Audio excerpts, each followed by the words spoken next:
what really gets my dick hard is...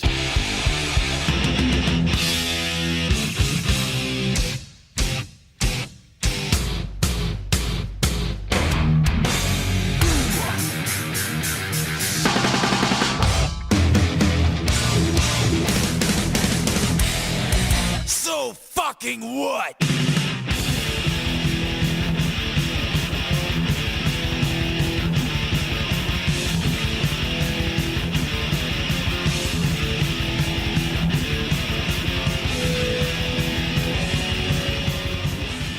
Welcome to Metal Up Your Podcast. I'm Ethan Look. I'm Clint Wells. And this week we have our friend, guest co-host for the episode from Alphabetallica, Mr. Tom Kwei. Put your hands together. Hey. Put your hands together for Tom. Guys. And- so happy to be here. Heck yeah, man. And Tom is joining us because this week for episode 62, we are talking about the top five, each of our top fives, underappreciated Metallica songs. And this goes all the way back to, I believe, within the first few months of the podcast, some of the requests we got for future episodes was they wanted to hear what our opinions were about the songs that the boys...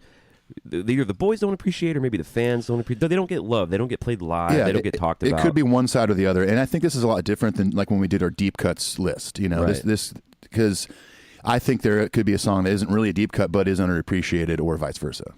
And then at the end of the episode, we're going to kind of battle them all together in a Metal Madness segment. We'll see which one is the best, most underappreciated.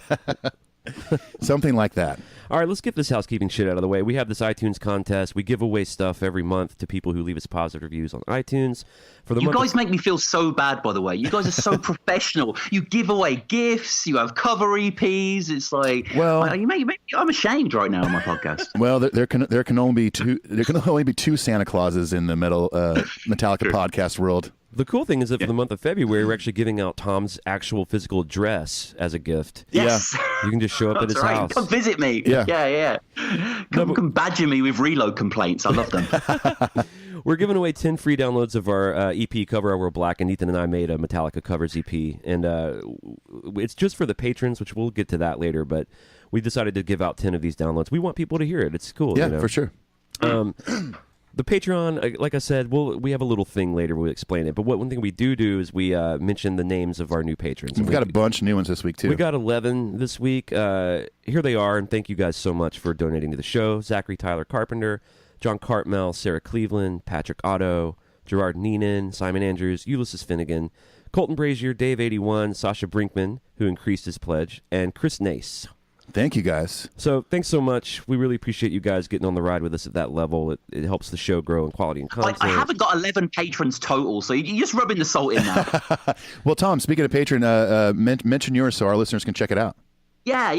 Patreon.com/Alphabetallica. Essentially, stuff just goes on there early. The show, as many people know, is we're doing song by song with guests from around the world, and occasionally we'll do concert reviews, or we'll look at the Playboy interview, or we're working on an episode at the moment where we're going to explore all the band members who have had appearances on other albums and what the songs are, and sort of go into that sort of like Kirk was on a Santana album, and obviously Hetfield was on Corrosion of Conformity quite a few times. By the way, I've only started listening to them recently.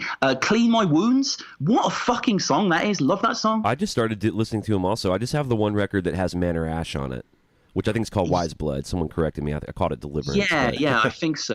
I'm going through kind of a Pepper Keenan love fest. They're a kick-ass band, yeah. And he's awesome. Just a cool dude, man. But yeah, go check out Tom's Patreon. We love Tom's show. It's a great show. Yeah, it's an awesome show. It's a great. I think it goes well with our stuff. We kind of have different angles and different flavors. And yeah. Tom's super knowledgeable and super fun and funny. Different guest every week. It's good. Go check it out. Yeah. And as far as us and social media, Tom's also on all these social medias, or at least most of them we're on. You can find us on Twitter, Facebook, Instagram, YouTube. Just look up Metal Up Your Podcast. You can also look up Alphabetallica on all these things and find Tom's stuff. Tom, you're not on Instagram, though, are you?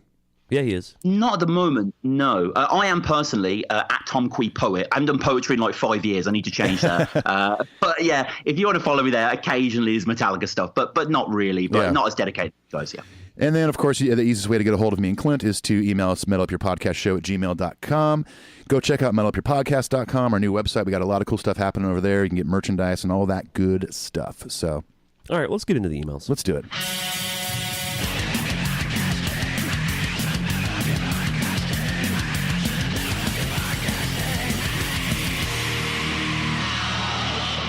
Our first email is from Chris Nace, who is also a new patron. Thank you again. He says, hey, dudes, been listening for a while and decided to finally give back. He's talking about Patreon. I feel like it's essential if I'm going to really zone it. Yep. You're correct, Well, man. If you can really zone it hard. If you page 1 of the Zoning It manual actually has support us on the Patreon Exactly, level, yeah. so. You should pick up a copy of that manual. It's pretty awesome. The standout of the Icon episode has to be Snoop saying, biatch. I distinctly remember laughing at this while watching on the first run way back in the day and wondering what the hell even was this show. I have to say 100% I agree with Clint's criticism of the musicians not nailing the songs. There have to be hundreds of guitarists / Metallica freaks who would kill to nail this material in front of their heroes. So watching them and hearing you guys put minimal effort Hearing not us. Hearing guys put in minimal effort is kind of disappointing. I agree. I would even say Dave complaining about this would be acceptable. Hello, minimal effort. I have a good one, Chris Nace. I think we can all agree on that these different artists sometimes butchering or mildly butchering parts and songs and lyrics. You got this one shot to get up there and in front of your dudes. Well, someone actually wrote on our Instagram, they were like, man, Clint was just whining like a bitch on that whole episode. He actually wrote that to us. Jeez. And it's like, well, I just want it to be right. I give a shit about it. Sorry. Yeah, exactly. They didn't do it right. It offends my delicate sensibilities. You did, as a Metal Up Your Podcast fan, though, Clint, you did seem quite grouchy. Maybe he was hungover then, too. Who knows? Yeah, maybe. God, this rock star over here. Oh, man. You don't even believe it, man.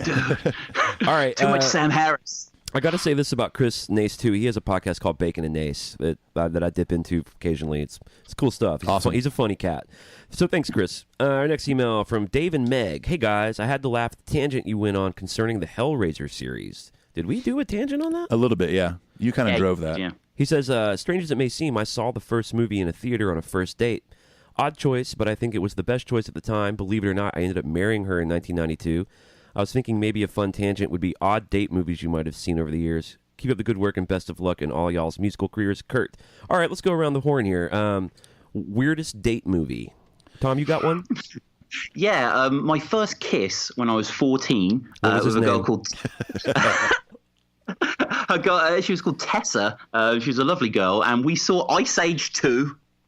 Oh, man. Yep, Okay. I know, right? Wow. We couldn't get into any 15s or anything, so we watched that rodent get his acorn, and eventually I got my I got my nut as well. So it was all. Oh, boy. yes, you did. This is an NC-17 episode, apparently.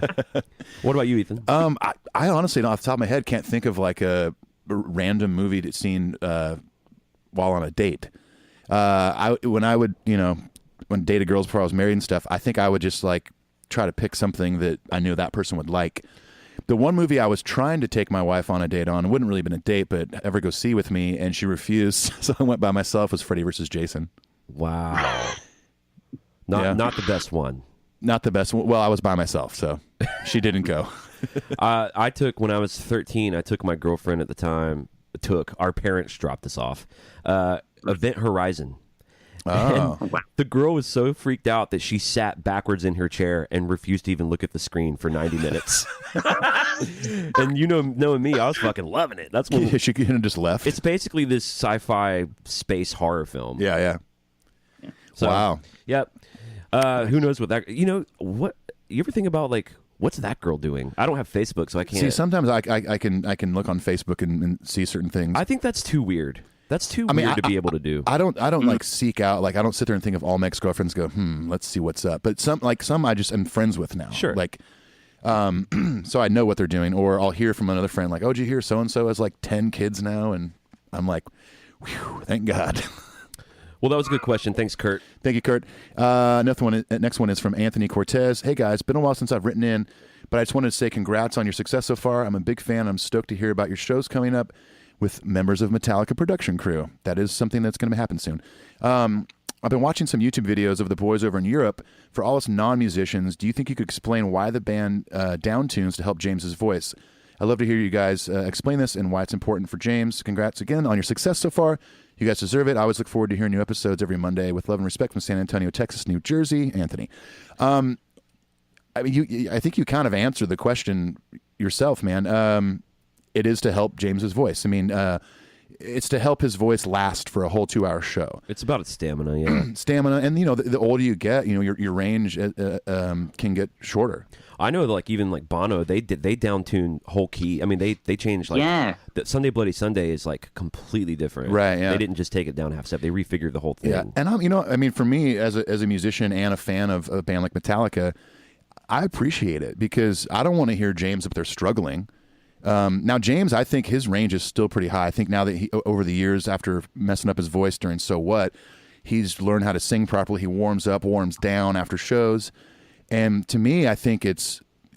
I mean, not only is it good for James's longevity during a show, but you're not getting James like reaching for a note and not be able to hit it or something like that. And it's a subtle thing down half a step, but it also makes songs kind of darker and heavier. Yeah, it does. So there's a couple of different things, and it's like hard to notice if you A/B it, but over the course of a whole show, it just saves his voice. Yeah, it's as simple as that. Thanks, Anthony. Sasha Brinkman, our German friend, writes, "Hey, Clint and Ethan, I updated my pledge today. Can't wait to hear your EP. Really love your podcast, so I think it's fair enough to give you more support. Thank you. The MTV Icon episode was great. Brings back so many memories. The time it aired, I was more into Blink-182, Newfound Glory, and MXPX. Not so much into Metallica. My favorite performance was definitely by Limp Bizkit. Keep up the great work, and Ethan, tell Newfound Glory to come back to Germany with their 20-year tour with Ryan Key." Oh, okay. I should have told Chad the other night. I just had him on my other podcast, which hasn't come out yet. But okay. I love Sticks and Stones. Great album. Yeah, no. If you're into pop punk, man, those dudes are definitely at the top of the game. Heavyweights. Yeah, great guys too. I mean, I've known Jordan, the singer, for a long time now, and we've done some music together, and he's been on my podcast, and they're just super sweet dudes. Sweet, Sasha. Thank you so much. All right. Thank you. Chad Pollock. He says, "Hola, vatos." I couldn't even make it completely through the episode before I wrote in to give you my 2 cents. First, I never watched MTV Icon, and your review of the program confirmed that I made the correct choice. At the time, MTV had totally jumped the shark and was a complete piece of shit. Excuse me. Piece of shit that thought it could wag the dog and influence the current state of music and pop culture. MTV Icon was nothing more than a blatant attempt to associate a product from MTV past, Metallica, with their current artist and direction plug. It was as simple as, quotes, "The people who love bands like Metallica don't watch our channel anymore. Maybe if we associate these new shit acts with Metallica, their fans and viewers will fall in love with MTV product in 2003. Interested to hear how the rest of the discussion goes. I think he's right. I mean, I think he's right for sure. It's at a time where they're like, they want these popular bands of that era to play these Metallica songs, and maybe the goal was to get a younger generation of MTV viewers into it. And I think they had plans for that to be like a big annual show every year. That would I wish be it like was a staple of MTV. Yeah, Tom did an episode of MTV Icon over at Alphabetallica. What was your general?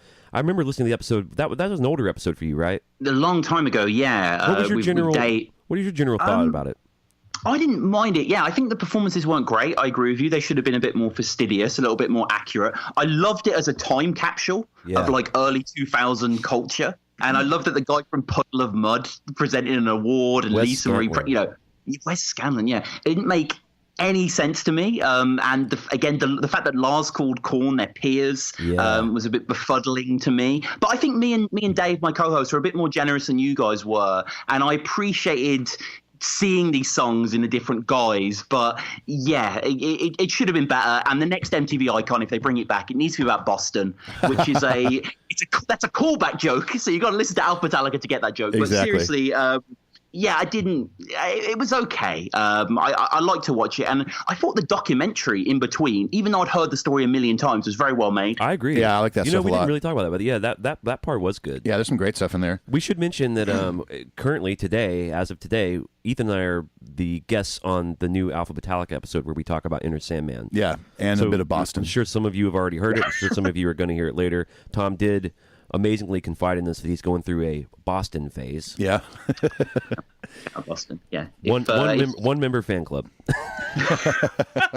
I'm just kidding. Talking about the episode. What? Yeah, sorry. No, No, go ahead. I was just going to defend Boston, but it's fine. It's impossible too, so I won't. Okay. Darth Leviosa says, hello, you. Just finished the latest episode. Good stuff about MTV Icon. I also dug the Lunar Satan song, Clint. Reminds me of Tool, which is a good thing. Looking forward to more. It was inspiring to see a joke turn into a full-blown side project. Made me think about doing some recording again. I used to do some home recording years ago, and this made me get the bug. If you're ever super bored on the bus, give some of my old stuff a listen. He sent us a SoundCloud link. It's called Dissonance. We'll put it on our socials, Darth. I have not had a moment to hear it. I haven't either, yeah. I definitely will, and thanks for sending it. Any of you out there who are making music and making art, we come share that shit with us. Yeah, so email it over to us. We can check it out. Thanks, Darth. Thank you, Darth. Next email is from our good friend Kevin Van Dam. He says, gents, the Icon episode was great. I love seeing the difference in evaluation between you guys and Tom Kwei. There you go. Da-da-da-da-da. I thought all the covers were underwhelming. This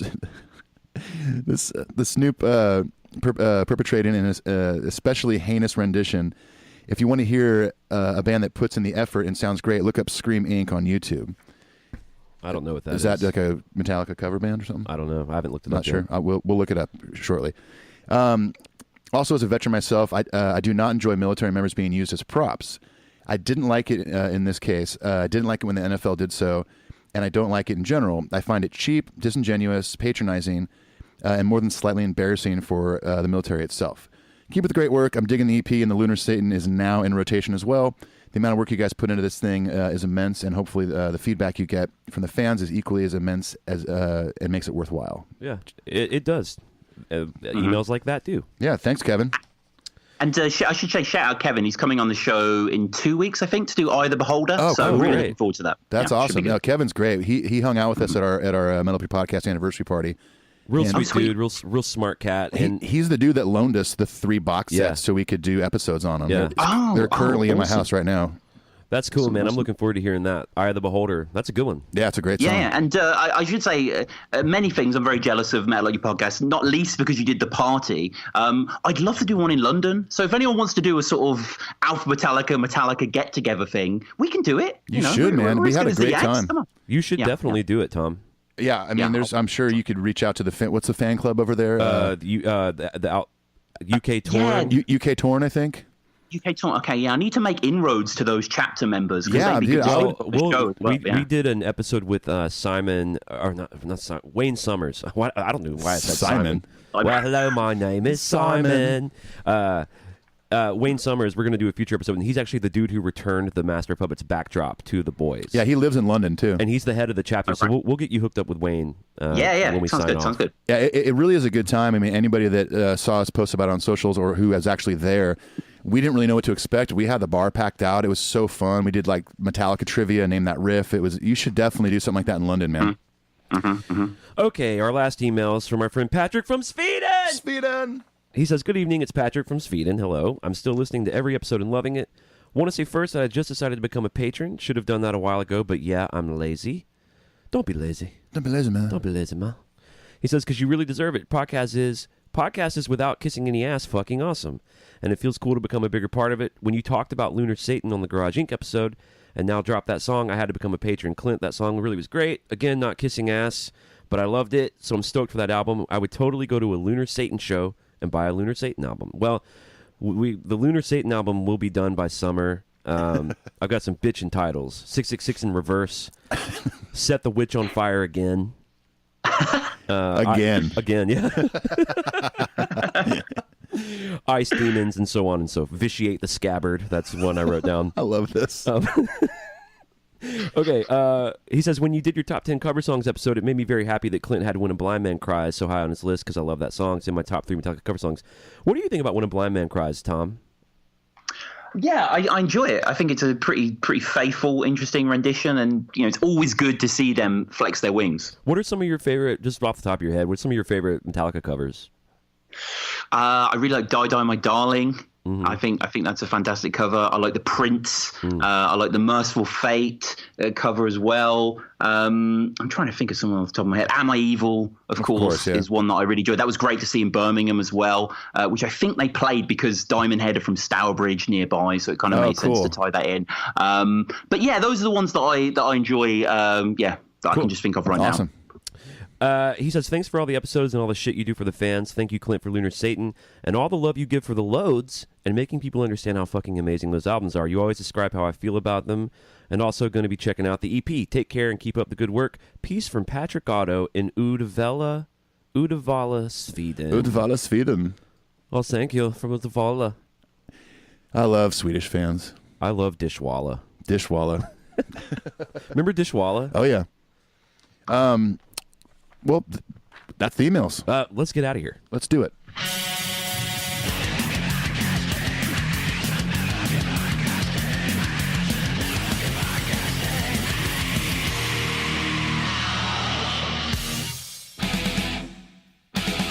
Hey, this is Ethan and Clint from Metal Up Your Podcast, and we want to talk to you about something we love called Patreon. That's right. Patreon is a way for fans of the show to give back to the show, to donate money that helps us in quality and content. And not only that, but we've actually come up with all sorts of fun incentives to give back to you for supporting the show. Exactly. For instance, if you donate $5 or more, you get access to Cover Our World Blackened, which is the official Metal Up Your Podcast Metallica cover EP. That's right, and that's the only way to get it. In addition to the EP, we also give you priority email access, meaning we'll read your email first on the show. We give you early access to Patreon-exclusive merchandise, Patreon-exclusive giveaways, and any other side projects that Ethan and I might be involved in. There's all sorts of things you can look at on there and you can donate to. Go check it out. Patreon.com/metalupyourpodcast. How do you spell that, Clint? patreon.com/metalupyourpodcast. And if you really think about it, $5 a month for an entire year, that's really just like a cup of coffee a month. So go check it out. Thanks, everyone. Peace. Adios. All right, let's talk about our top 5 underrated Metallica songs with Mr. Tom Kwei. So now the way this is going to work is we've sort of numbered them from 5 to 1. And we're going to each do our 5s, then our 4s, then our 3s, etc. And then we're going to do the Metal Madness and see which one wins. So let's start with Tom here. Tom, what is your submission for the 5th, in your opinion, most underappreciated Metallica song? Now, I'm going to go against type. I'm going to name a Reload track, which, reload albums that I've been at odds with, perhaps, but song that I really like, a song that I think is the epitome of that sort of southern groove rock that they're pioneering here. It's Bad Seed. Ooh, I'm a fan of Bad Seed. I think Bad Seed is a slept-on song. I think there's nothing special about it. It's just kind of a ZZ Top groover, really. It's got a bit of grease in it. I love Kirk's solo. I love the inversion of the aphorism, like, choking on a bad seed, being a bad seed. I love the homage to Iommi with the spit. I just think it's a fun 4-minute little thing. Doesn't need too many brain cells, but it works. So you wish you would wish they would play it more?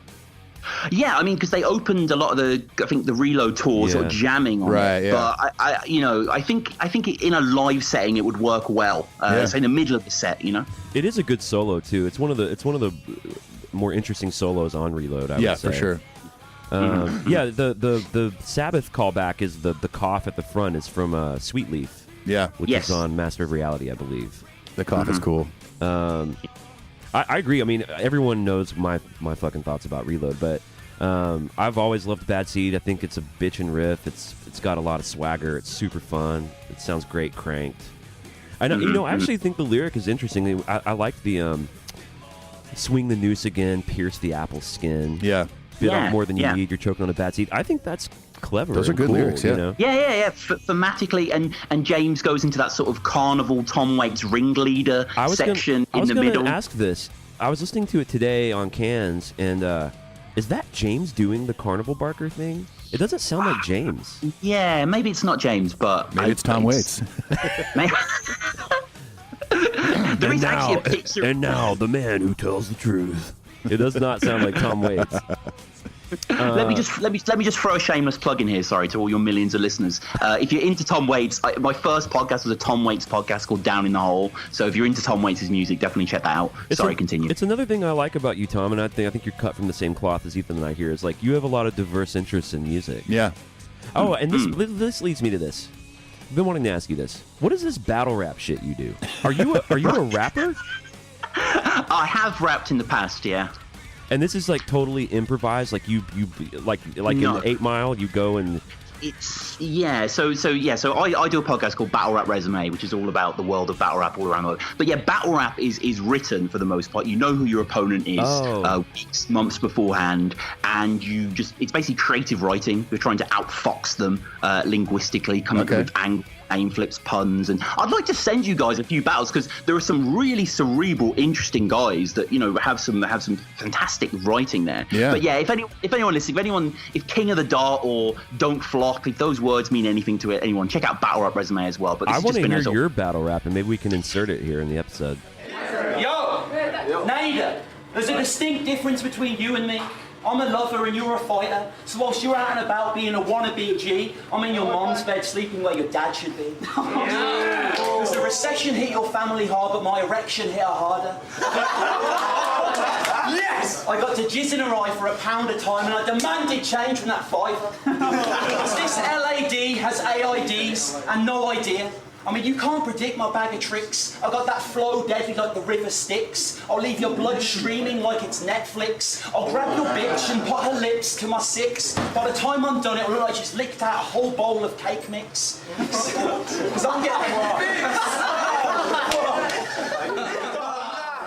Well, I've got 4 battles online. I battled under the name Soliloquy.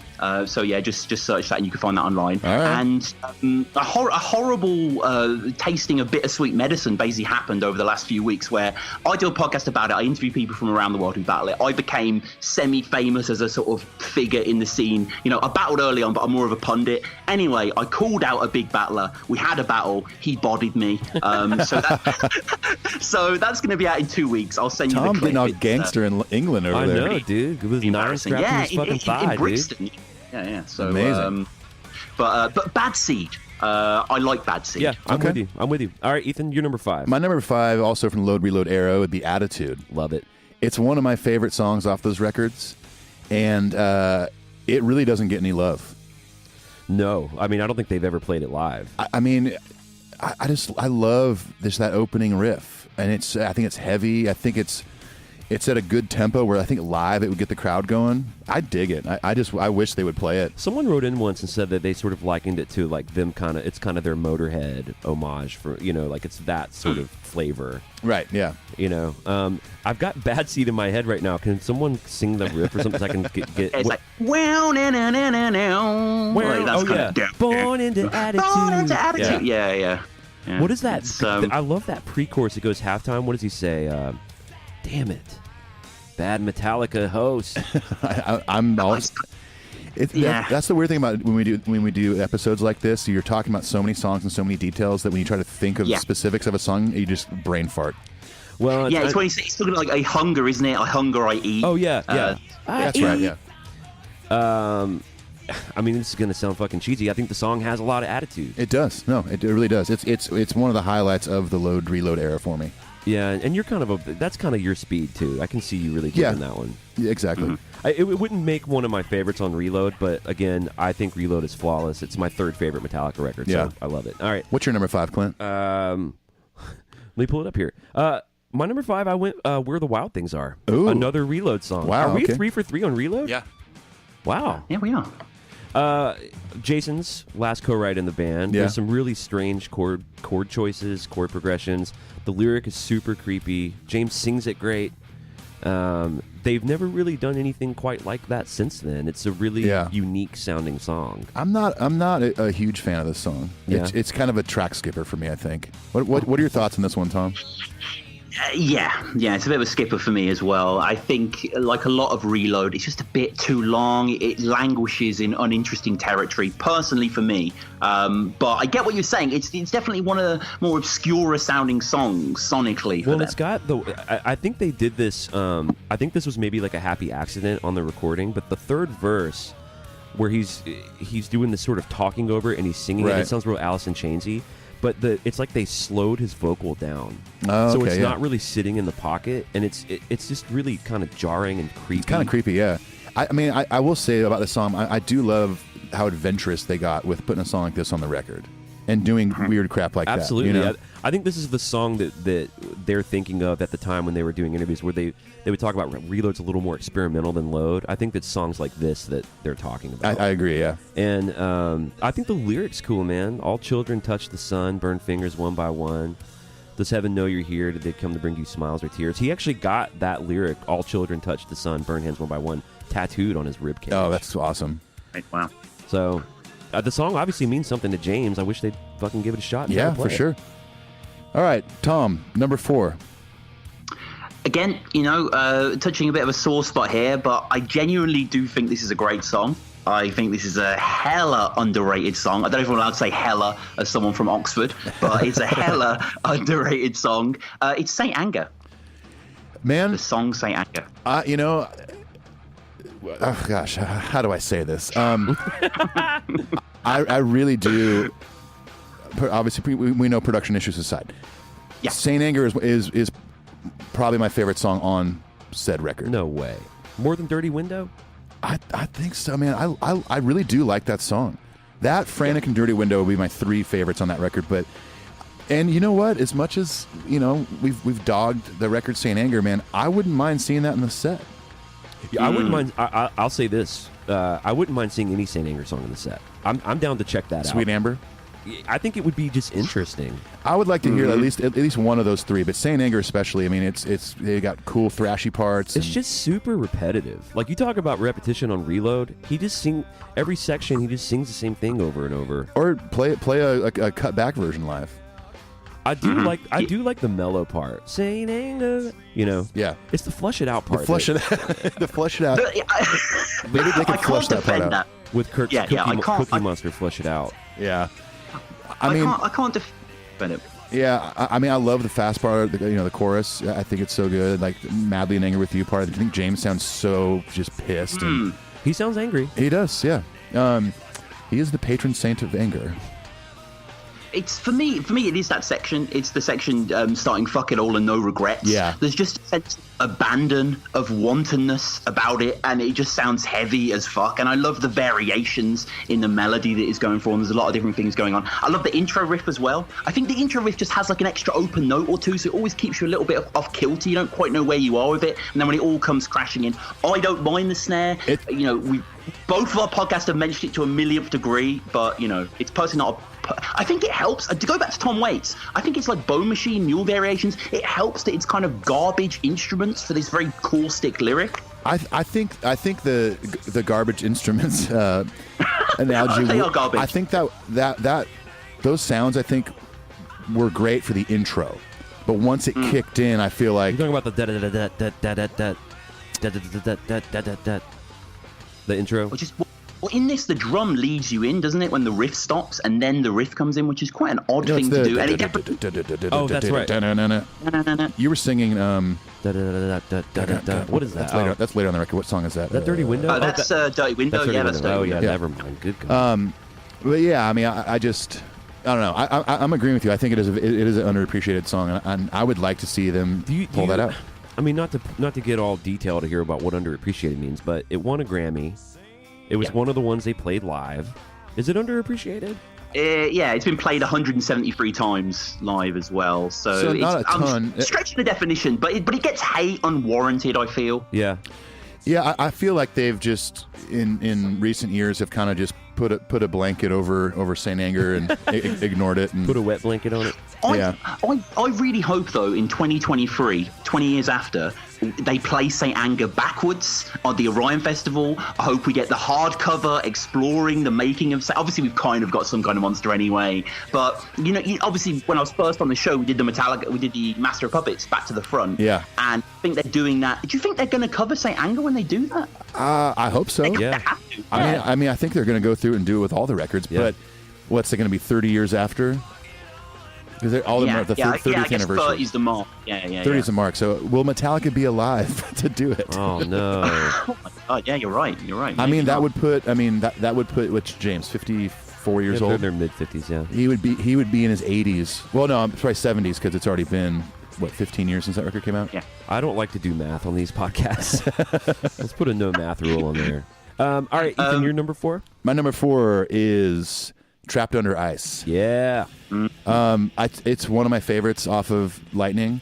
Our friend Stephanie, who's also a patron of the show, that's her all-time favorite Metallica Yeah, song. I think it's a kick-ass song. I wish they would play it more. I even feel like sometimes as fans we kind of overlook that because side A of Ride Lightning is so damn good. Yeah. And then it's like you've got Trapped Under Ice, then Escape, but then it's like Creeping Death and Call of Cthulhu. Like It's on a record of barn burners. Yeah, it really it's is. bound to be overlooked. You know? Yeah, I feel like it gets overlooked not only by fans but also by the band now. It's kind of like George Harrison songs. Like George Harrison songs are some of the best songs ever written. Only problem is they're sandwiched in between Lennon and McCartney songs. Exactly. So- And Ringo's. Oh boy! So you know. Octopus's Garden. Well, if you want me to play it, Ringo, I'll play it. If you don't want me to, I'll go home. I'll do whatever you want. That's my George. That's a pretty good George. That's my Tom Kwei. That's your Tom Kwei. Tom, I'm sure you're sitting there click-clacking away. When was the last time Trapped Under Ice was played? Not too long ago. We just covered Escape on the show the other day, and I mentioned that Escape and Trapped Under Ice are kind of twins on Ride the Lightning as kind of the forgotten two. Yeah. So fairly recently, yeah, I agree with what you're saying. I just think it's one of those ones that, it's fucking Call of Cthulhu and Bell, you know what I mean? There's so many classics, inevitably. Like you say, George Harrison's a good thing. Like, no one ever talks about I Need You, Right. which is an amazing song by George Harrison. But yeah. Don't Bother the reverse Me. guitar. Yeah. I mean, so obviously Something gets a lot of mentions, which I think is the GOAT Beatles guitar solo, just to go off on a little tangent. You think it's the what? there's not the greatest of all time. You think the solo is? A Beatles. I think it's the best Beatles guitar solo. Best Beatles solo. Yeah. Oh. Right on. Cool. That's I awesome. don't know. I mean, again, horrible tangent here, but there aren't many guitar solos in Beatles. Like, that was kind of one of the good things they didn't do, these long guitar solos. But yeah, Trapped Under Ice, totally agree. Completely underrated. And I think the bridge is one of my favorite parts. Oh, that dun, Damn dun, my dun, soul. Yeah. dun, dun, dun. It's so It's so good. hooky. It really is hooky. Yeah, I mean, I don't know what to say about Trapped Under Ice other than I wish No, it I'm with would you. get more love. I think we all agree that it's good and that they don't play it enough. Yeah. What's your number 4? My number 4, Holier Than Thou. Ooh. Oh, man. You know, it's the one. It's a head scratcher for me when people are so butthurt about the Black Album, because Holier Than Thou, to me, it's got the anger of Justice in it. Yeah. That song could have been on fucking Justice. That and Struggle Within are the And two. Struggle Within like, too. Yeah. And maybe Through the Never. You know. Yeah. Bob Rock sort of famously thought that should have been the first single. Yeah. Which Holier Than Thou. Which now on the other side of Enter Sandman, Sabbath True, The Unforgiven, Nothing Else Yeah, a Matters. bit of a Living head Room. scratcher. It seems That kind one, of a bit weird. insane. It seems insane, but it really doesn't get the love that it should, I think. It's a thrash. No. It's a thrasher, man. Yeah. Yeah. And definitely. it's heavy and it's got that James fire, you know. Oh, yeah. It has an immense fire And from James. that and Struggle Within are definitely the faster tunes on the Black yeah, Album. for sure. Yeah. The New York show they played, the Webster Hall show that they put out on vinyl, they actually play Holier Than Thou. It's, Oh, that's it's a real awesome. treat to hear it, like in between Moth, Yeah. you know, and Sabbath. It's like it holds its own up there. Yeah, it really does. So, It does. It's weird that James says the crap rolls out your mouth again, which just seems very, I don't know, preschool. Not great. Shit, fuck. I don't I know. think he would say shit. No more of the Yeah, shit rolls why out of your not mouth shit? again. I don't know why he didn't say that. James also said this is one of the sillier songs, in his opinion, but I don't really agree. no, I don't either. You Maybe know? it's because he said crap. Maybe Craig said crap, yeah. And I mean, like, it's not really got a message other than just a sort of blatant, you think you're better than me, you're not sort of thing, and we're casting it in this Book of Matthew Bible quote. I always kind of imagined that this song was about his parents. Just, in the... Because they sort of foisted the religious beliefs onto him. Yeah, it was Christian Science, right? Yeah. Yeah. Yeah. That's what I always kind of thought it was about. All right, Tom, number 3. Yeah, going a little obscure here, Commando, which was a Ramones cover of theirs. Yeah, On the okay. St. So you went with side. You went with a cover, you cheater. Were we allowed to? I don't know. I can, there really was no rules Nah, other than no rules. Okay, No okay. rules. other than all the ones Clint listed at the top of the show. There were lots, dear listeners. We covered this on the show, actually. I hadn't heard this song before. Obviously, we're in the E's now, so this was one of the ones we covered. Really enjoyed the song. It's like 1 minute 50. I'm not the biggest Ramones fan. Not that I don't like them. I just don't really know them that well. Hadn't really heard this song before. But it's sort of about, the Viet Cong getting ready. And I think it's the only Metallica song which has Bob Rock backing vocals, so that's a plus. It's got a bunch of the dudes doing, and Yeah. I gotta say that's might be my least favorite part of the song is the other dude singing. Yeah. It's a little Being called weird. Yeah, it's a little whiny, maybe. One of them does like a full-on Muppet voice. It's like a rah, bah, bah, bah, bah. My guess is that's Mr. Kirk Hammett. Might be Kirk, yeah. Kirk Cookie Monster Hammett. But it's still an energetic song. I'm a big Ramones fan. And Tom, if you want to dive into Ramones world, you need to watch a documentary called End of the Century. Okay. It's all about the Ramones' career, and it's just fascinating. Any documentary about any band I will watch. I love that sort of shit. So, I I'll will send you a definitely check that list, out. my friend.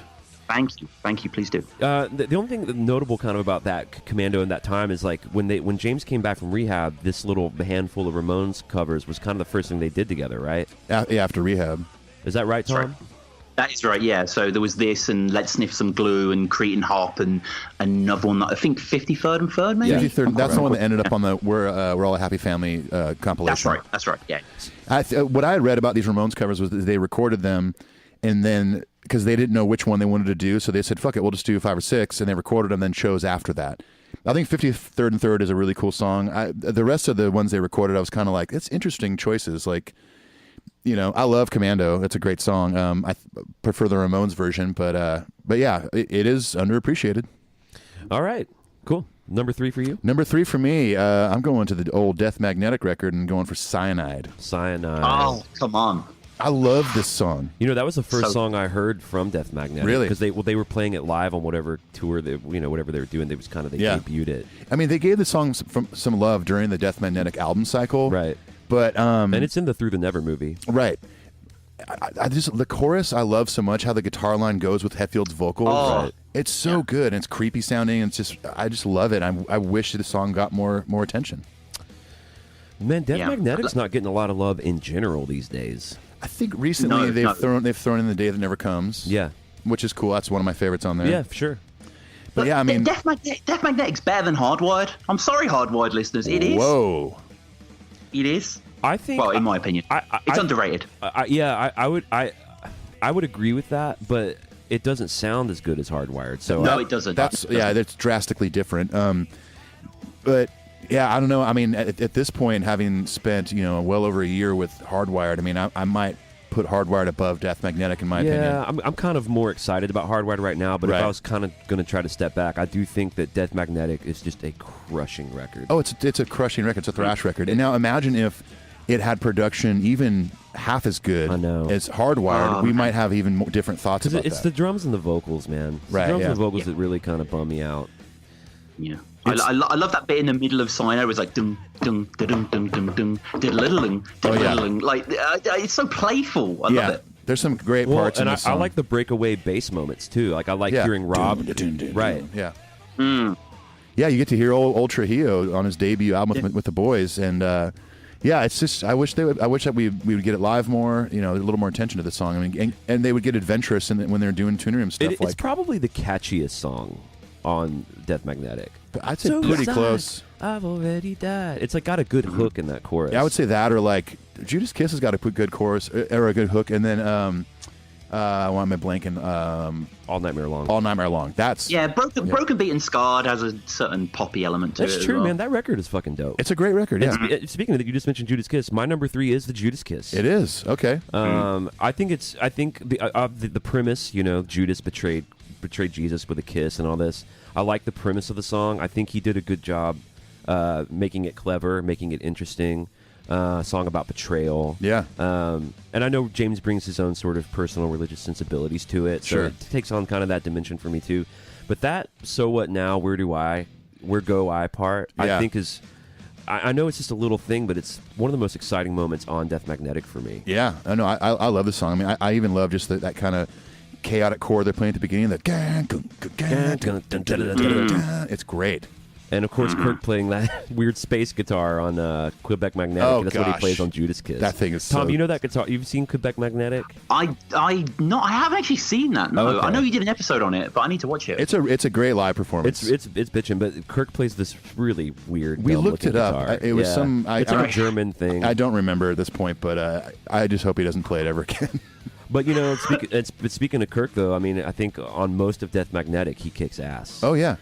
And the Judas Kiss solo is badass. Oh, Kirk came back swinging for the seats, totally man. did. Especially coming off of Saint Anger, where there was no solos. Right. He had a lot of pent up solo aggression ready to explode. Yeah, it's weird. Like something when you hear something musically and you can't place it, but you've heard it before. I had this with this solo, and I realised guitar players may be familiar. You guys may be familiar with a book from the early '90s, Speed Mechanics for Lead Guitar. Oh yeah, I by remember Troy that. You remember that book? I do, yeah. think everyone had that book, and sort of the front cover's him with his long hair and his red Strat copy. Yeah, I don't think anyway, I had it, just, but I remember seeing it in music stores. It was all that sort of Varney, Shrapnel, Paul Gilbert sort of stuff, and like you know what was cool was it had all the exercises, and at the end of each chapter there was like a solo like that he just written to sort of play, and it reminded me a lot of that solo, just in the fact that it's kind of hyper technical and you know so many notes in it, but still quite melodic and interesting. Yeah, I think that's Kirk's strength. You know, Yeah, I think for sure. I think when he was really hitting it in the really from Kill 'Em All through. Because he got real melodic on the Black Album, slowed it a lot down. But he's good at fast and melodic. Yeah, he is. Yeah, his fast shit doesn't sound like disposable '80s schlocky shit. It's like, right. Yeah, it's interesting. There's usually little callbacks to James's vocal melodies. They seem real thought out. I mean, it sort of highlights and underscores what's a missed opportunity on Hardwired. Where right. there's not really a lot of that. Exactly. Yeah. It's a lot of just. Oh my god! I've just seen Kirk's solo. I've just got Judas Kiss playing in the background. What the fuck is that? What is it? It's got like the guitar. It's got like plywood on it and like tubes and stuff. It's weird. It's super weird. Odd. It's like kind of like steampunk or something. It's really interesting. It's something H.R. Geiger would screw up from his scrapbook and just throw it in. Like, it doesn't look like you know it. what? Speaking of him, it used to be Jonathan Davis's microphone stand. Actually, they just fashioned that into a guitar. Yeah. But I will say that the solo starts with these really creepy notes, and it's got this cool delay on it. Like, it's just got a lot of. It's interesting. It's not. It definitely is. Tom, number two, most underappreciated Metallica song, in your opinion.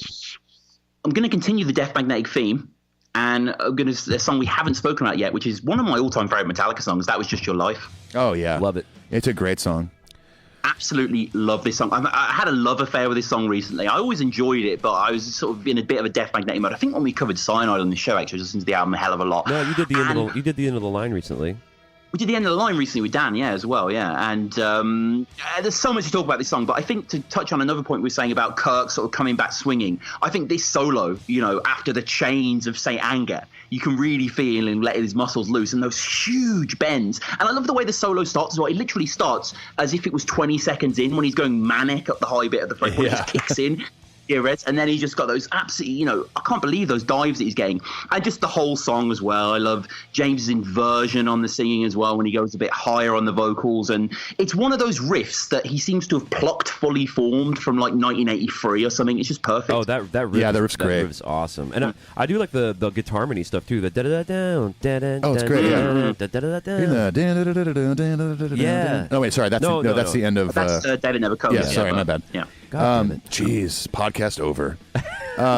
It is surprising that they haven't given a lot of love to this song in the last couple years. That it's being that it's the opening track on the record. Well, what's weird is during the stadium run last year, they were playing. I think they were doing That Was Just Your Life and Into the Line. They were kind of doing them in the tuning room. Yeah. And so, with the hopes of maybe pulling it out when they went over to Europe or something, but they never really did. Dave Never Comes was the only one, right? Yeah, I mean, I would love to hear it in the set now. I think it's such a good song. I love the chorus is my favorite part of the song. Dude, Tom, you got to see Quebec Magnetic because they open with it, and they don't put any stage lights on. There's just this one light on James's face. It's so cool. It's awesome. That's a good one. Yeah, that's a really good one. All right, number two. Love that track. All right, my number 2 is To Live Is To Die. Love it. Now, me and Clint were kind of discussing this before we started recording, but in my opinion, I feel like this song is very appreciated by fans and underappreciated by the band. They've only played it 3 times or something? Yeah, it's similar to the George Harrison thing we were saying earlier. It's like the song it's my favorite of the instrumentals. Yeah. But the thing is, it's sandwiched between Orion and Call of Cthulhu. Those are just going to get the love. Of course, yeah. But To Live Is To Die is awesome. I mean, back in the late 80s and into the 90s, they were doing a medley of the instrumentals, and they would do this one, and it sounded so good and heavy, and that bridge is one of the most beautiful parts when they've it ever sucks down done. to that clean electric. Yeah. Oh, it's so good. And then Kirk's solo is awesome in that part. I just wish that they would at least do the medley thing again or something. I want to hear this live. They played Orion. Play it on Cliff Burton Day. Right. Well, they played Orion the other day. Yeah. On what would have been Cliff's birthday, which is now officially Cliff Burton Day in Castro Valley, California. So that happened. That was cool. That's pretty cool. Yeah. Ray Burton posted about it, and the boys did too. My close friend Ray Burton. Oh yeah, For those of you who don't know, Tom on his show Alphabetallica interviewed Ray Burton. So you guys definitely got to go check that out. It's Pretty amazing. awesome. You guys need to get him on. You guys should seriously, I think you'd have a great chat. I hope so. I think we've tried. You totally wouldn't be stealing my thunder either. All right, my number 2. Yeah. Which I think is sort of this was a no-brainer for me. I went with Escape. Yeah. I know James hates it. They've only played it the one time at the Orion Festival, and even before they play it, James is like, "Well, here we go. Like we have to play it." And he seemed Doesn't want to do it. Yeah. He seemed like he was getting dragged through it. to me, it sounds like Kill 'Em All. It's got that good chugga. It's in the key of A. I get that it's a more happy sounding thing, but the chorus is. But I mean, come on, it's still I love that song. It's a song about like personal empowerment, which I think is very much them at the time. And Is it the happiest Metallica chorus? It might be. I mean, Hero of the Day is kind of bittersweet, whereas I think this is just straight up hopeful. Yeah, Hero of the Day's kind of got a little achy in it. It might be the most positive sounding chorus. Yes, of any Metallica and James song. actually plays the notes that he sings I against, love which that. you think. Oh, I love that too. Yeah. And, what can it we say has about the it? sort of Thin Lizzy jailbreak siren at the end as well. Yeah, I love that. Well, and it's weird because he does the hook, but he does it like in a minor key. Lies for my own, live my own way. The see them pull the hammer down, like it just sounds like those old thrash records they love. Yeah. It's very like evil sounding, and I'm surprised for how much James probably has never liked that song that it even made the record, or maybe they just didn't have enough songs. no, I mean I think I think they had to write the it as story a is poppy song. the story is they were sort of pressured to write a pop. Oh, that's right. That's poppy right. tune. I think they succeeded. I mean, I get it. Like, it's not going to take the place of Sabbath True. I'm not asking for that, but Right. Every once in a while, diehards love that shit. Yeah, I for don't, sure. I don't really know. I haven't come across a lot of fans that don't like it. I think it's just James. Yeah, Tom, do you like Escape? Yeah, it was actually the song we covered just last on Alphabetallica over them with you guys. And I did it with Chaosware, actually, who's a French virtuoso guitar player, unbelievable. And we both were really, really positive about the song. Very cool. And, I wouldn't say it's the greatest song ever, but I really like the guitar playing in it, and I like how 80s and I say how Kill 'Em All, it feels like na na na na na na, like the little inversions on the wrist, the pedal point. It's just it's classic ride sort of stuff. Oh yeah, I love it, agree. man. I totally agree. Number one. Number one. Here we go. What is it, Tom? I mean, again, it's not exactly an underrated song, but it's just because it's in the company of such genius. I just don't think it gets the love it deserves. It's Leper Messiah. Oh yeah. Great song. Although they have been playing that lately. It's kind of made it into the. It's in a rotating slot. In a slot, yeah. Yeah. Yeah, an interesting story about how I actually got into the song. So I got into Metallica maybe 2004 or something, and I was kind of into, I think I was into like almost the greatest hits of sorts. I didn't really explore the albums as much. And in Kerrang, they released a cover album it must have been the 20th anniversary in 2006. Yeah. And have you guys ever heard of a band called Busted? Were they big in America? They were huge in UK. I haven't heard of them. No, they were sort of like a sort of boy band, pop punk. Anyway, whatever. They were very, very squeaky clean. Okay. And they broke up. They broke up after 2 albums, and one of the guys went off to form like a hardcore metal band called Fight Star. So I was kind of aware of this band in my head tangentially. Yeah. And I remember looking on the CD, and it was like Fight Star cover Leper Messiah, and I was like, what the hell is this? And I loved the cover, and that's what got me into the song as a whole. Oh, very and cool. I've always just felt that no one really talks about this song that much. No, I I don't really think it gets the respect not the respect it deserves, because it's a terrific song, but I think has one of the heaviest parts in the history of Metallica. When the guitar comes out and it's do do do do do do do do do do, and then it do do do do do, that bit straight after. It's a headbanger. I think the majority of Leper Messiah is heavy. I think even just the verse riff while he's singing, just the it's so cool. It felt very when I was listening back, felt very Pantera-esque in a way. Yeah, kind of. Yeah. And this is similar to Inner Sandman. It's like that's just such a bitchin' title. Yeah, Leper Messiah. Leper Messiah. Yeah, what? totally, man. It's so metal. It's so cool. Like Lunar Satan. Exactly. Hell yeah, like Lunar Satan. All right, my number one is My Friend of Misery.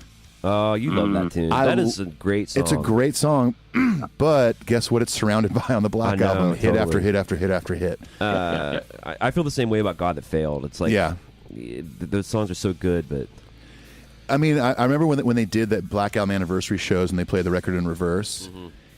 hearing this song live with Rob doing the intro and stuff was pretty rad. Yeah. I mean, it's such a good song. And then live, they would break down the bridge section where they're doing the guitar swells before the B bender part, and James would have different parts of the crowd do the so cool. Oh, it's so awesome.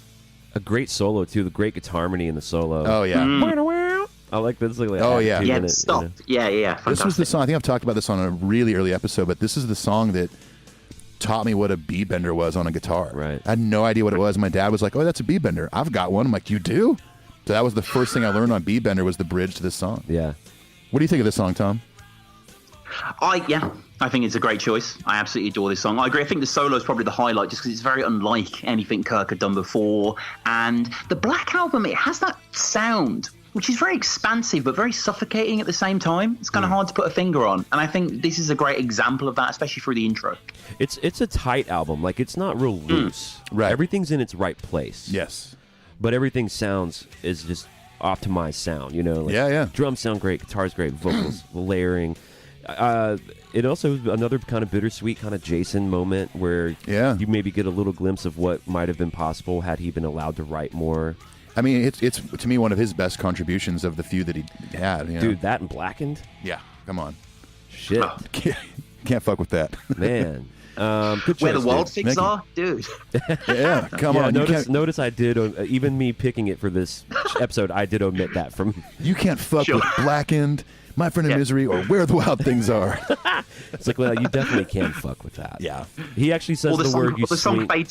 He says you swing your ass around. And I'm like, man, he has some songs where there's like one lyric, like the crap lyric, where you're like, okay. Yeah. Right. Clint. My number one, this will be no surprise to many of our listeners, my number one most underappreciated Metallica song, never played live, Fixer. Yeah. The ending song from Reload. That's very, very underappreciated. It's one of his, in my opinion, one of his best lyrics. I always see it as sort of a 10 years later part 2 follow-up to Dyer's Eve. Ah, okay. The chorus seems to be a song about wrestling with the effect his parents had on him. Yeah. Can you heal what father's done? You know, fix, what is it? Let me look up the fucking lyrics. Good God. Can you heal what father's done? You covered it. I know I covered it. Fix this hole in a mother's son. Can you heal the broken worlds within? Can you strip away so we can start again? Yeah, and like that's all the imagery about voodoo dolls and like sticking pins in voodoo dolls. Right. Yeah. The super strange bridge where he talks about blood for face, sweat for dirt, 3 X's for the stone. Stone. Yeah. I mean, it's Yeah. just wild shit, man. It's really good. Yeah, and never been played live. That's crazy. There's a lot of weird sounds in it. Like I can see, like the Kirk's kind of big, you know. Like there's some weird stuff in it, but I would love to hear it live. It's probably that's why it's my number one. It's my, if I could pick, you know, the one song for them to do that they haven't done. Yeah, I would pick this. Yeah, it's a good choice. Great choice. Where do you stand on Fixer, Tom? I think it's horribly overrated. Overrated? Overrated. Yeah. Sorry, not to be negative. It's never been a song that I've understood the hype of. I just think the riffs are very something like off Puddle of Mud's third album or something. Don't you dare say that again. Don't you dare bring Wes Scantlin into this. You mean you don't like I know you love the song. The No, not. I think bands like Caius and Death, they sort of anchor themselves in riffs a bit better than this for me. Yeah. For me. Wow. Okay. Fair. What do you think about Fixer? I love Fixer. I think it's great. Yeah. It's it's like the Outlaw Torn of that record or whatever. You know. It is. Maybe a little too long.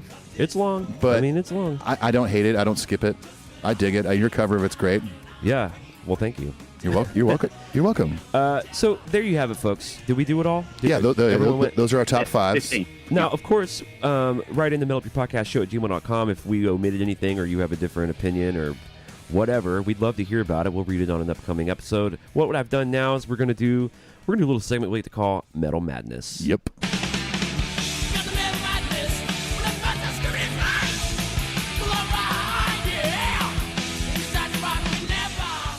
Metal Madness. Now, for those of you who don't know what it is, we've taken all of the songs that we've just now listed for you, and we're going to put them in sort of a Sweet 16 type bracket, and we're going to vote the best 2 of 3 votes. That song moves on. We do battle rap, if you will. Yeah, we're going to rap all these songs. Minus the rapping, and see which one is the most underappreciated underappreciated Metallica song. Let's do it.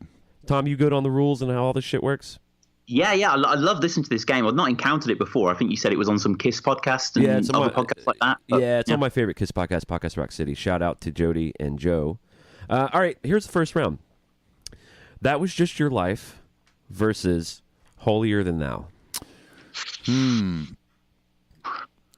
My vote is going to be That Was Just Your Life. Tom? That Was Just Your Life. It's unanimous. You were going to vote for that? Yeah. Okay. Yeah, unanimous. That's moving on. And and Holier Than Thou was my that was my pick. Yeah, so. yeah, for sure. Mm-hmm. It's good of you. I just think, Holier Than Thou's been around longer, and I think more love needs to be shown to That Was Just Your Life. Okay. All right. I mean, they did open up the whole World Magnetic Tour with that song. I know. You friggin' buttholes. Jeez. All right. I'm calling you guys buttholes. I voted for it too. Okay, fine. Okay. All right. Next up, My Friend of Misery versus Leper Messiah. Oh, dude, this is tough. That is hard. I'm going Misery. You know what? Actually, Tom, what's your vote? I don't want to just be picking on my own songs. I think, but I've got to be honest with myself. I'd probably prefer. Sorry, are we going what we feel is more underrated or what we like more as a song? What you feel is more underrated, even if it's the song you picked or not. Yeah, I think My Friend of Misery is probably more underrated then. So let's go with that. Oh, that's going to be unanimous because that's what I would have voted for too, and not because I picked that song. Only because they have been reintroducing Leper Messiah recently, but not My Friend of Misery. All right, now that we're sort of redefining it a little bit as we go along, this one is going to be tough, I think. Underappreciated, keep that hovering above you. Yes. Where the Wild Things Are, or Bad Seed? Wow. I mean, I think Where the Wild Things Are is more underappreciated than Bad Seed. Is it worthy of being appreciated though? Because you don't like it. I don't like it, but I'm trying to come at this. Something should be unappreciated, I think. Sure. I'm trying to play this game right. I want to make sure. Well, I'm going to go ahead and vote for Where the Wild Things Are because they did the Bad Seed jam on the Pour Me Touring Me. Yeah. Well, Tom, your vote doesn't matter. I'll go with Where the Wild Things Are. And interestingly, Bad Seed comes before Where the Wild Things Are on the actual track listing. Right. I did this completely random, so that is cool. Well, we're unanimous for our first couple. This is a boring ass segment. Okay, here's an interesting one: Attitude or Commando? I think Commando is more unappreciated. But I think Attitude again because it's at the back end of Reload. I think even your well-versed Metallica fan might not know Attitude. Yeah, sure. You should sing it, and obviously you know them back to front, so it's just a bit forgettable, maybe. Yeah, I think if somebody doesn't know about the song Attitude, they definitely don't know about the Ramones covers. Really? Yeah. I would think that. Wait, yeah. did Commando end up going and living somewhere on a record? It was on a Saint Anger. It was on. Side, yeah. What was it? I think Unnamed Feeling, maybe. Oh, it was a B-side of Unnamed Feeling. No, I'm sorry. Yeah. It was all B-sides for whatever singles from Saint Anger. That's what it was. But I was asking it, so it didn't go live on a Ramones tribute thing. No, 53rd and 3rd did. Okay. I would say Commando's more underappreciated. Yeah, I would have voted for Attitude, but Commando goes on somehow. Somehow, some way. Somehow, it did it. All right, up next, Saint Anger, Grammy Award winning, versus Cyanide. I'm going Cyanide. I'm going Cyanide. What do you think? What would you have said, Tom? Let's go Cyanide. I think. Okay. Yeah, Cyanide. It's too late. It's too late, and it doesn't really matter. The so window Cyanide. is closed. You were outvoted anyways. Okay. Judas Kiss versus Escape. I mean, to me, it's pretty obvious that the more underappreciated song is Escape. Yes. I agree. Mm-hmm. All right. Man, Yep. I'm sorry, dudes. Why are you apologizing? I feel like this isn't the best one we've ever done. It's like the second one we've ever done.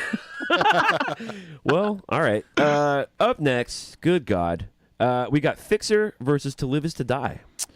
Ooh. Now, Tom is right. They're in the Die Hard family. Fixer is pretty well regarded. Now, Sure. but outside of that, no one knows what the fuck Fixer is. I can tell you that. Right. When Fixer's never been played before. Right. To Live Is To Die has minimally been played, or parts of it. And To Live Is To Die, sort of famously, it has a poem that Cliff wrote. It's like, Right. that's on a lot of people's radars. I'm gonna go with Fixer. What do you think, Tom? Yeah, I think Fixer's a bit more underappreciated, definitely. There Because, we go. I mean, most people know it, as you say, as a tribute to Cliff and would seek it out for that reason. So, Okay. And then Trapped Under Ice, because we had 15 and not 16. Trapped Under Ice immediately goes to the next round. Congratulations, Trapped. Give it up for Trapped Under Ice. Yeah, Trapped Under Ice, All right, everybody. Trapped Under Ice. the cold song. All right. And now it's going to start getting harder. Next round, That Was Just Your Life versus My Friend in Misery. Ooh. I'm always going to be with That Was Just Your Life. It's one of my all-time favorite songs, so I've got to back it. I'm going to go with I mean, Misery. in Metallica, not ever, but So I got to. Your tiebreaker falls on our friend Ethan Lucky. Okay. Literally putting his face in his hands right now. Weeping right now to have to get this answer. I'm going to choose this not because it was my song, but I'm going with My Friend in Misery. All right. Misery moves on. that was just your life. Sorry, Tom. I just think in general, in the history of these songs' existences, that it's just gotten way less love. Yeah. Well, that's the name of the game. All right. Next one. Where the Wild Things Are versus Commando. What a pairing. Tom, what do you think? Let's start with you. What not do a Metallica song? You chose Commando. Yeah. I've got Commando again. I just think because it's a bit of a B-side, people might not be aware of it, and Where the Wild Things Are, it's on a million-selling record. So I've got to go with, Sure, you are correct. That's true. I'm gonna have to go the other way. I think they're both underappreciated. Just because one's on a higher selling record than the other, I think for me is kind of doesn't affect my answer as much. But I'm gonna go with Where the Wild Things Are. Yeah, I'm going with Wild Things. Oh, Tom's Commando is gone. Sorry, homie. Sorry, buddy. All right. Cyanide versus Escape. Ooh, this is pretty good. I'm going Escape. It's clear. Yeah, Escape. Is Okay, definitely Escape more it into is. Haha. You're fired. You're fired. You fired. Okay.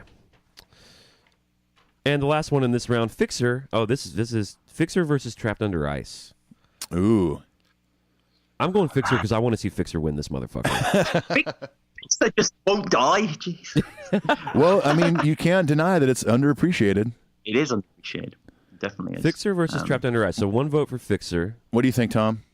I'm Trapped Under Ice. Oh shit! Don't you do it? Great. Here it's. Don't you fucking do it. Having said that, be honest. Give your actual opinion, but don't do it. But don't do it though. But do it, but don't do it. No, I'm just kidding. Be honest, but don't fucking do this to me, dude. Don't fuck me, dude. Sorry, Tom. I'm going to Fixer. Hey, everybody, that's my man. It's all good. Did I bully you into that? Yeah, you kind of bullied me with your eyes. All right, we're getting down to the wire here. My Friend in Misery versus Where the Wild Things Are. I'm going Wild Things. Of course you are.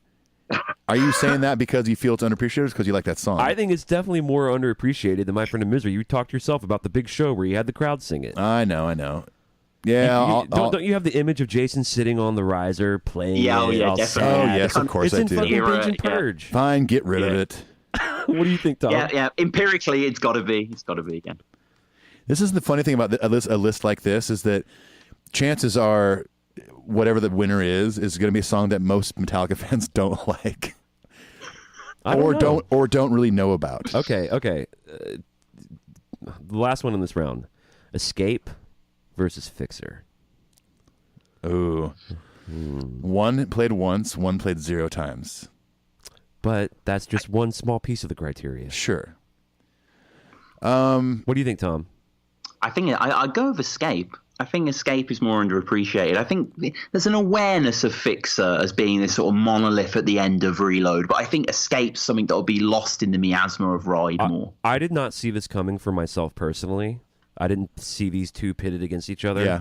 I got to go with Escape. Really? I have to. So Fixer's out. All right. I actually was thinking I was probably going to end up voting Fixer. Damn it. Sorry. It's just because it's got that onus on it from James actually sort of like vocally hating it. I know, yeah. He's verbally, you can watch it on YouTube. And all of us fans are going, what's the fucking problem, homie? This song's awesome. Yeah. All right, And Lars loves it. Lars has like a shit-eating grin when he's playing it. He loves that it's pissing off. I think Kirk does too. Oh, yeah. At the 30th anniversary shows, Kirk and Lars are like jamming it, and James is going, no, we're not doing it. We did it once. That's it. All right, to find out what once and for all, scientifically proven here, the most underappreciated Metallica song, Where the Wild Things Are versus Escape. These are the last two. Yeah. I'm going Where the fucking Wild Things Are. I'm going Escape. Oh, Tom, it's all up to you. And the tiebreaker comes down to our friend Tom Kwei from across the pond. I'm going with Escape. Escape Escape wins did it. It was always going to be Escape, wasn't it? I feel like it was going to be. I thought it was going to come down to or either the winner was either going to be Escape or Fixer. Man. Yeah. But I think Escape, and we all think Escape is a kick-ass song. And let's be honest, I mean, they've played it one time, and James literally has refused to play it. Well, here's what I'll say about this too, because Tom's opinion on this is insightful here. There's the divided opinion on Fixer. A lot of people don't like it. I don't think anyone doesn't like Escape. It may not be their favorite, but everyone's kind of down with Escape. It sounds like fucking thrashy Metallica. Yeah, it's awesome. Yeah. Well, that was fun. That was really fun. And that, ladies and gentlemen, was Metal Madness.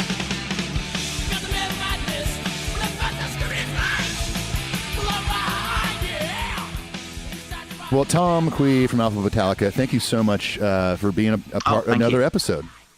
Thank you so much. I'm a huge fan of this show, genuinely. And as I think I've said before on episodes, when I started the podcast, I was searching for Metallica podcasts. Do they exist? I remember saying to my girlfriend, I'm the first Metallica podcast. I'm going to get, And I don't know why I didn't find you guys, because when I eventually came across you and sent you that initial email, you'd had 5-10 episodes. So clearly my Googling is terrible. But it has been, awesome to be making this podcast with you guys as contemporaries. And man. Yeah, and thank you so much for having me on. Of course, man, anytime. And it's really fun to just kind of coexist together in this Metallica podcast world.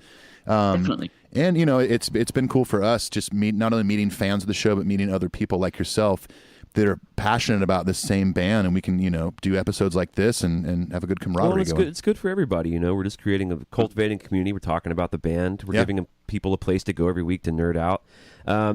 Here's your homework, everyone. Go check out Alphabetallica. I'm sure most of our listeners have. They probably, yeah. But he's on all the same stuff we're on. What's your email address, Tom? metalupod@gmail.com. So the way it's working with Tom is if you want to be on his show, you pretty much can. So you write into him and you pick a song. I think they're on Ease now. Oh wait, what are you booked up till? Yeah, I'm booked up until Junior Dad. So I'm effectively booked up until October. So I've got a lot of people. So involved. Get in now on Where the Wild Things Are. Yeah. yeah. That has been, some of them have been taken. Someone's got To Live Is to Die, which we won't do until the end of 2019. Wow. So there's a few people. I know it's mad, isn't it? So far, I've had I think about 50 different guests on, awesome. And I think about 10 countries. So that's great, man. Yeah, it's pretty much always went well. There is one episode, I won't name it, that a few people have emailed in being like, that's probably your only bad episode. So, we'll discuss that after. But I'll let you find that, dear listeners. Subscribe to them all. One of my favorites is the sort of Load era exposition that you did with Bob O'Rourke. Yes, he was brilliant. He's so knowledgeable. And I was kind of dreading it because I was just like, I'm going to have to listen to Tom talk shit about some of my favorite records for an hour. But I thought that episode was super insightful and fair. I thought it was cool. Yeah. No, that's the best thing about the episode because, I'm quite naive in the general pantheon of Metallica fans, really, not been a fan for that long. And having people like Bob on and like Kevin coming on and Chaos Ware, who I had on a few days ago for Escape, has seen the band 46 times. Awesome. There is mega fan. So yeah, if you want to come on the show, get in touch with me, metalupod@gmail.com. We don't necessarily have to do a song if you want to come on a bit earlier. For instance, I've got someone coming on next week to do Cunning Stunts. We're going to be reviewing that. If you want to review, I need someone to do Guitar Hero Metallica with me. So if anyone's played that, I've never played it myself, but I might have to return for that one. I still own Guitar Hero Metallica, and my controller is an Explorer. Let's go. Okay, that could be a fun Let's episode. just do it right now. Right now, let's just keep recording. And here's the other homework for you guys, too. Tom also has a Patreon, the same as we do. Consider going over there and getting on his ride at that level, too. It really does help us. This shit takes a lot of time, a lot of work. There are associated costs. So consider going doing that. Go leave him a goddamn positive iTunes Yes, review. do that for him. It only takes a second. It's real easy to do, and it really does help us out.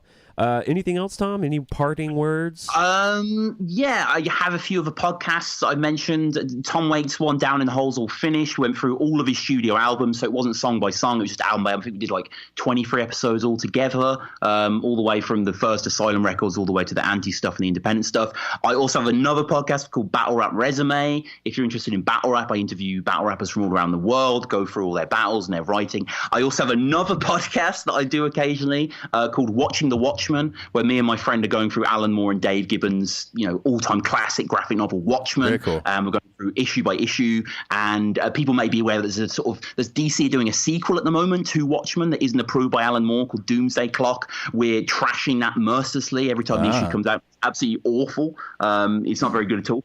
And thank you guys so much for having me on. I love your show, and you are the Oprah of the Metallica podcast world. We give things. You win a car. You win a car. you win a cover EP. I've got one quick little thing to add / promote before we end this thing. We talked about it on Tom's episode, but if you're listening to the show and want to get out to see a show of me playing, me and my friend Jack O'Shea from Bayside are going on a short run of shows starting March 4th.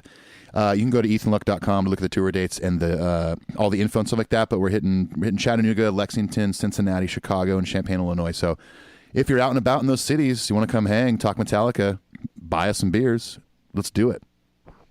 Okay, I will. I wish I could. That was a lot of fun. We'll see all you on the Flip Flop next week. And with that, we'll just go ahead and say peace. Adios.